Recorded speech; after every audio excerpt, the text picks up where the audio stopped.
Anda kembali menyaksikan Apa Kabar Indonesia Malam. Kita lanjutkan diskusi kita. Saya mau ke Bang Lecu Manan terlebih dahulu. Bang Lecu, ya. Kalau menurut Anda bisa nggak sih kemudian lewat pra-peradilan?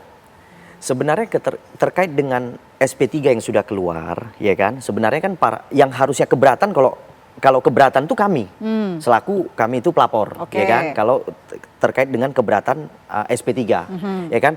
Kalau keberatan oleh teman-teman yang lain, saya rasa kurang pas. Kenapa tuh? Saya rasa kurang pas, karena satu, mereka bukan merupakan korbannya atau pelapornya. Sehingga kalau mereka menggugat pra-peradilan, saya rasa kurang tepat, kurang pas.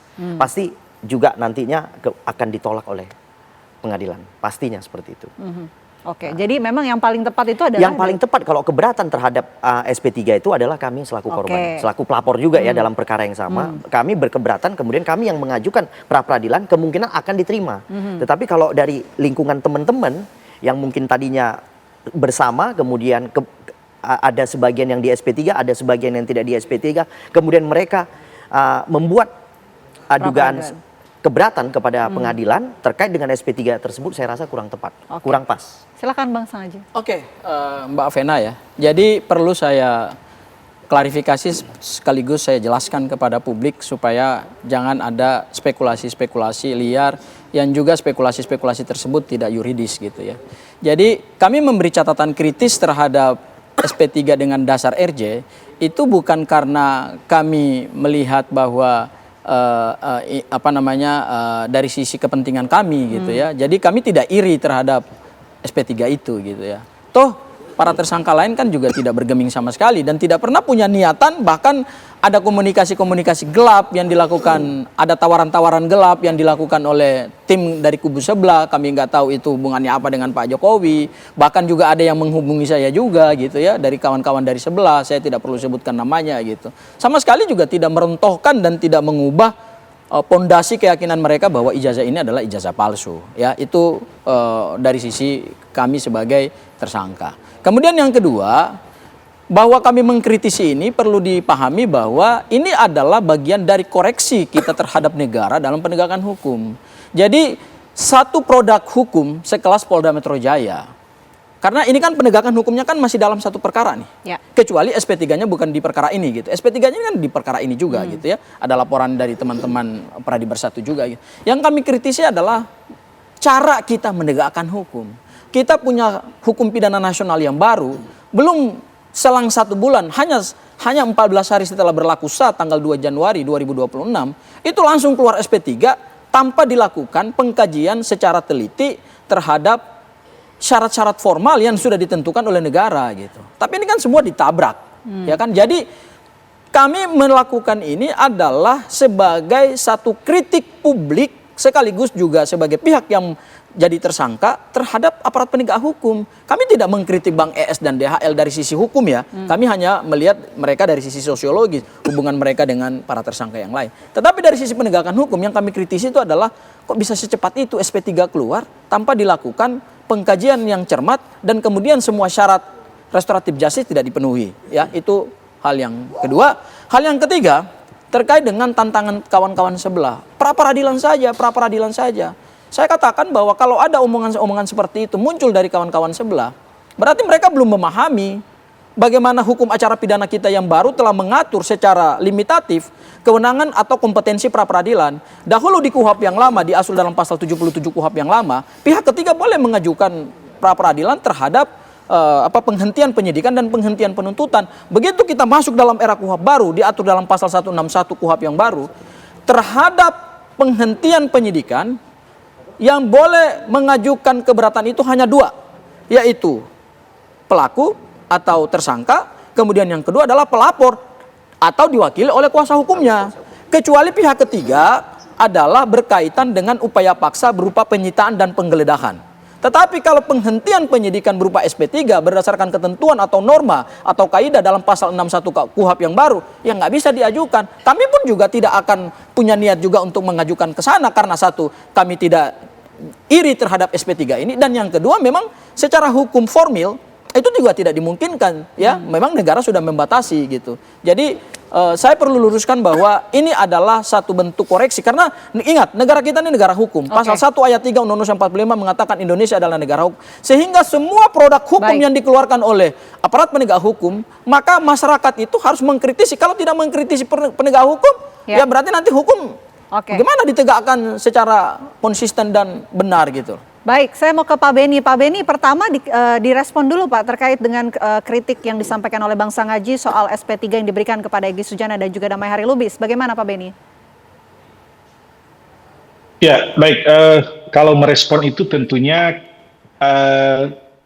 pasti penyidik ya. Dan memang tadi kalau kita bicara dulu KUHP yang baru, di dalam pasal 79 itu memang mekanisme keadilan restoratif itu mengembalikan ke keadaan semula. Kemudian ada syarat-syarat yang harus dipenuhi, lalu kemudian ketika itu sudah dipenuhi, kemudian harus diberitahukan kepada jaksa dan kemudian ada penetapan pengadilan. Paling lama 3 hari setelah itu. Nah, sehingga kemudian kalau respon dari saya sih sebenarnya bagaimana, apakah ini sudah sesuai atau belum. Untuk klaster yang pertama ya, semua syarat-syarat itu sudah terpenuhi. Nah, kemudian kalau terkait dengan pra-peradilan tadi, nah pra-peradilan memang kalau kita bicara di KUHP lama dengan KUHP yang baru, sebenarnya pada prinsipnya ini sama saja, ini merupakan forum untuk kemudian menguji apa hal-hal yang termasuk di dalam upaya-upaya paksa, lalu kemudian hal-hal lain termasuk penghentian penyidikan. Nah, memang ada perbedaan yang tadi sudah disampaikan juga yang bisa mengajukan. Lalu kemudian tadi siapa yang bisa mengajukan ini sebenarnya kalau kita bicara dalam konteks perkara ini memang yang seharusnya yang punya legal standing untuk mengajukan keberatan terhadap ini adalah pelapor atau dalam milik korban atau kuasa hukumnya. Nah, tetapi kan karena ini sudah diupayakan RJ, nah tentunya kan memang pembentuk KUHP ini juga menyadari dan memang kok bisa RJ tapi dia keberatan lagi kemudian, sehingga kemudian tidak dimungkinkan lagi ini untuk kemudian dimungkinkan untuk melakukan pra-peradilan. Sehingga sudah benar tadi yang disampaikan Bang Lecumana itu bahwa yang seharusnya itu adalah pelapor korban. Nah, tetapi ya lagi-lagi kalau memang sudah diupayakan ya bahwa seperti yang sudah dilakukan ini pra-peradilan ini, saya kira memang tidak tepatlah untuk kemudian pihak yang lain yang mengajukan, kira-kira seperti itu. Demikian Mbak. Silakan Bang Sangaji. Ya Prof, persyaratan restoratif justice itu jangan hanya lihat pada pasal 79 KUHP yang baru, tetapi juga ada pasal 80. Pasal 80 itu berkaitan dengan pidana material. Nah, terhadap perbuatan mana yang bisa diberikan restoratif justice dan terhadap perbuatan mana yang tidak boleh dilakukan restoratif justice. 2 hal saja di pasal 80. Yang pertama, tindak pidana yang menimbulkan kegaduhan, menimbulkan kekisruhan publik, menimbulkan atensi publik. Dan sebetulnya ada satu lagi syarat yang paling serius di dalam pasal 80 yang tidak pernah diperhatikan oleh penyidik Polda Metro Jaya. Yaitu apa? Terhadap tersangka yang pernah menjalani pemidanaan di perkara lain dan kemudian mengulangi tindak pidana, itu ditentukan sebagai residivis. Nah, residivis itu tidak boleh diberikan restoratif justice. Itu diatur dalam ketat di dalam KUHP ya, di dalam KUHP. Syaratnya kan 3. Yang pertama adalah antara perbuatan pertama dan perbuatan kedua ya, itu lebih di atas 5 tahun rentan waktunya. Kemudian yang kedua, tidak berlaku daluarsa pemidanaan, dan kemudian yang ketiga, tindak pidana itu ancaman pidananya tidak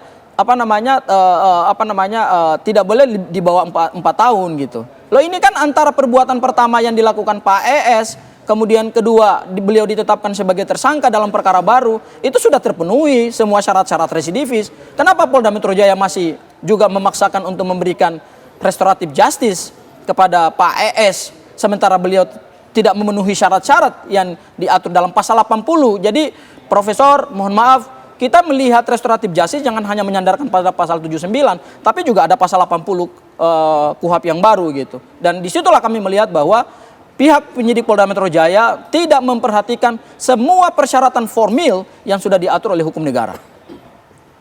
Pak Beni, silakan. Ya, baik. Jadi pada prinsipnya keadilan restoratif ini kan mengembalikan ke keadaan semula ya. Jadi sekali lagi tujuannya memang hukum pidana kita ini tidak lagi bertujuan kepada retributif, pembalasan. Nah sehingga kemudian lebih kepada tiga hal, korektif, keadilan korektif, lalu keadilan eh, rehabilitatif, ya, memperbaiki kembali, dan terakhir adalah restoratif, pemulihan.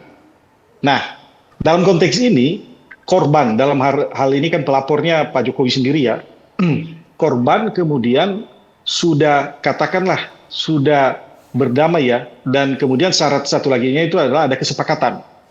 Nah, ada kesepakatan dengan pelaku, maka kemudian eh, kesepakatan itu disampaikan kepada penyidik, sehingga dia tidak mau melanjutkan lagi perkara ini.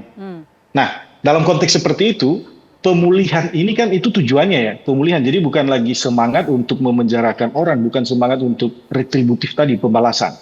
Nah, pada prinsipnya itu saja, sesederhana itu sebenarnya restoratif ini, dan memang di dalam Pancasila kita dasar Pancasila ya, musyawarah, menyelesaikan jauh sebelumnya nenek moyang kita itu menyelesaikan sebuah persoalan itu dengan cara-cara musyawarah, tidak harus dengan cara-cara memenjarakan orang. Nah itu semangatnya. Tapi terkait konteks apa yang dilakukan oleh penyidik dan sebagainya, saya kira itu ranahnya penyidik ya. Tapi setidak-tidaknya kalau dari kami sisi pengamat mengamati ini, bahwa setidak-tidaknya tujuan dari hukum pidana yaitu keadilan pemulihan itu atau keadilan restoratif itu, itulah tujuan yang ingin dicapai. Demikian, Mbak. Bang Lecu, silakan direspon. Ya, terkait dengan menafsirkan apalagi KUHP dan KUHP yang baru ini, sebenarnya menurut saya ini adalah sifatnya general, ya kan? Jadi terkait dengan RG ini sudah sifatnya sebenarnya general. Artinya apa? Artinya ketika pelapor dengan korban, yang selaku korban dan kemudian dengan terlapor, ya kan, kemudian telah menyetujui suatu kesepakatan, yaitu sama-sama menghentikan suatu proses hukum, ya artinya sudah tidak perlu lagi dilihat di antara beberapa unsur yang lain. Karena kenapa? Jelas-jelas mereka sudah sepakat, sudah mengembalikan kepada keadaan semula, yang mana sama-sama beritikat untuk tidak melanjutkan perkara tersebut. Jadi SP3 itu ya menurut saya sudah tepat gitu. Jadi jangan lagi ditafsirkan kemana-mana. Karena jelas ini KUHP dan KUHP yang baru ini sudah sifatnya general. Oke. Umum sudah. Oke, sekarang kita bicara ke depan ya. Karena kalau kita lihat apa yang disampaikan dari sisi keduanya, begitu baik dari sisinya Pak Jokowi maupun sisi Roy Suryo CS, dua-duanya ini ingin melanjutkan sampai ke meja pengadilan. Nah, kira-kira setelah kemungkinan nanti maju ke meja pengadilan, akankah ini justru benar-benar bisa menyelesaikan polemik atau justru malah semakin panjang? Kita nanti akan diskusikan usai jeda. Apa kabar Indonesia Malam akan kembali untuk Anda sesaat lagi.